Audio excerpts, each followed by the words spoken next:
Hello guys, ഇന്ന് നമ്മൾ ചെയ്യാൻ പോകുന്ന കാർ റേസിംഗ് ആണ്.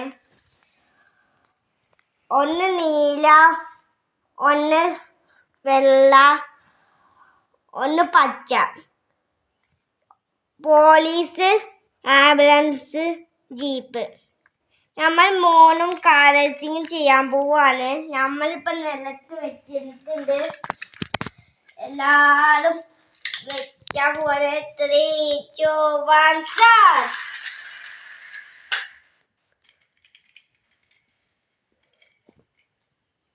Guys, വെള്ള ഫസ്റ്റ് എത്തിയിരിക്കുന്നത്, നീലയാണ് സെക്കൻഡ്, തേർഡ് എത്തിയിരിക്കുന്നത് നമ്മളെ ജീപ്പാണ്, പച്ച ജീപ്പ്. ബൈ ഗൈസ്, ഇനി അടുത്ത വീഡിയോ കാണാം. ബൈ.